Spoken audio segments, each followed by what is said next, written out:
So the first thing you're gonna do is lay your strip out straight and you're gonna fold it in half. And every time you make a fold, you wanna make sure that you're meeting the ends together and then creasing it with your finger. So the next step is I'm gonna take my paper that I just folded in half. I'm going to open it back up and I'm going to take the end here and I'm gonna fold it to that middle crease that I just made. So I'm taking this end and I can see my crease here and I'm gonna fold it and make a crease with my finger. Next up, I'm gonna take that end here that I just laid down and I am going to fold it back this way towards the end here. I'm gonna line up my ends and I'm going to make a crease. And then last up, I'm gonna take this last piece and I'm gonna fold it to my middle crease that I originally made, like so. Kind of like an accordion fold, and I'm gonna crease it. Now I'm gonna do the same thing on the reverse side. I'm gonna flip it over, so my body is this way. This is the creases I just made. I'm gonna take the end and I'm gonna fold it to the middle crease, so it should meet up with that fold that you last made. And I'm gonna lay it down and make a crease. Now I'm gonna take that flap and move it back to the crease I just made, like so. Crease it down with my fingers. And then last up, I'm gonna take this whole thing and fold it towards the middle, like this. So it meets up. So it should open up like this. So next, I can open it all up and I should make sure I have the right number of sides. 1, 2, 3, 4, 5, 6, 7, 8. I'm gonna open it up and I'm going to overlap two sides. Like I said, we were just making it sturdier.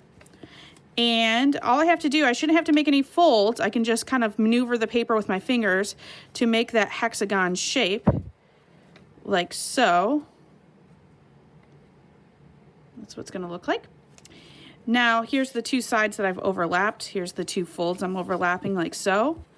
If you don't overlap these two folds and you try to make a shape, you will not have an hexagon shape. So you wanna make sure you overlap these two sides like so. Next up, I'm gonna glue these two flaps together, the overlapping flaps, and you just need a few dots of glue. I'm gonna make sure I line them up, press them together.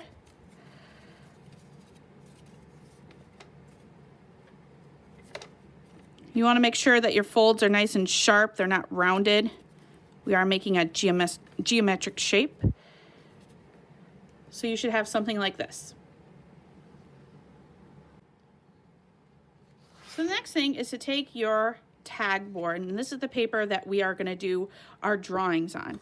So what I'm gonna do is I'm gonna lay this hexagon shape onto my tag board, and I'm gonna start off on the corner here so I can use the most of my paper here. And I'm just gonna take my pencil and I'm just going to lightly, now notice I'm not gonna put pressure. If I put pressure on my hand when I'm trying to trace this, it's gonna bow out the sides and it's gonna kind of like warp the shape.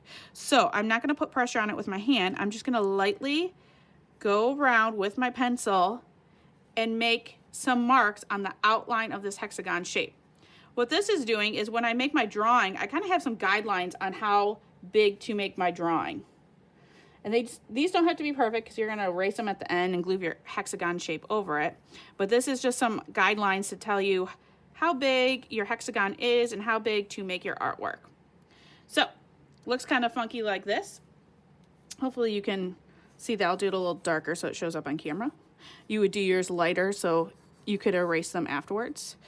So now roughly I have my hexagon shape. Now I can start designing it and decorating it however I'd like, whatever aspect of my life I want to show, whether that's a food, whether that's my religion, whether that's my family. I would take my colored pencils and color that in. And I want to try to fill the shape as much as possible, so I don't want a tiny little drawing and then all this white negative space. So use your space wisely. So we're gonna pretend I have my drawing done here, and I'm just gonna lightly, I did my lines a little darker so you could see it on the camera. I'm just gonna lightly remove some of my lines. I still need those guidelines because these guidelines are gonna help tell me where I need to put my glue. So if your lines are too dark, just lightly erase them Don't erase them fully where you cannot see where you should put your glue. So next up, I'm going to take my Elmer's glue, and I'm just going to put a very thin line around those pencil lines.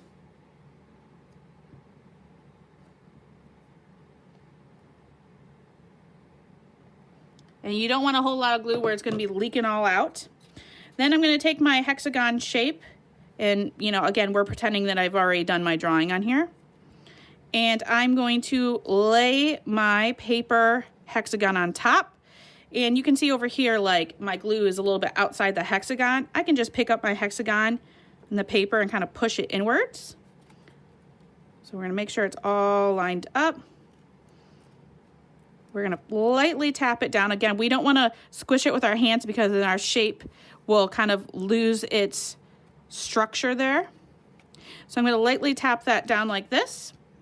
And then I'm going to let this dry. So you're probably going to have to wait an additional class period to let this dry.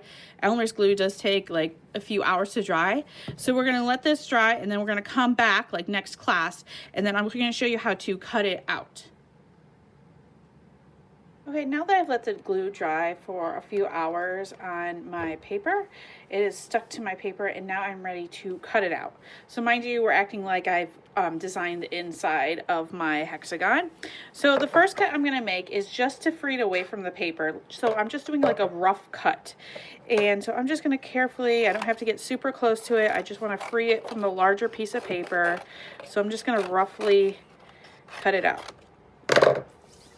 Now what I'm going to do is I'm going to try to make a cut that's a little bit closer. Of course, we need to be close so that we don't accidentally cut our black paper. So when I'm using my scissors, I'm going to be angling my scissors away from the shape I'm cutting. So my scissors are going to be angled this way, so that way I can get a closer cut to the base of our paper. Again, I'm being careful that I don't accidentally cut the black construction paper. And when I'm cutting, I'm trying to do one solid swipe of the scissors so I get a more clean cut. So I don't want a jagged cut where I'm going to do little cuts like this. I want one more solid cut.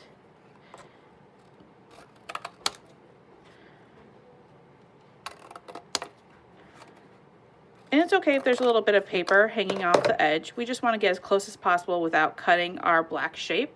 And then in the end, we'll glue these shapes all together, so any like little rough edges won't really be seen. But I did get a majority of the paper. You can kind of see the sides here. Majority of the paper, look, I could cut that a little bit shorter. But of course, you want to be careful that you don't ruin your whole shape by accidentally cutting the paper or the black paper.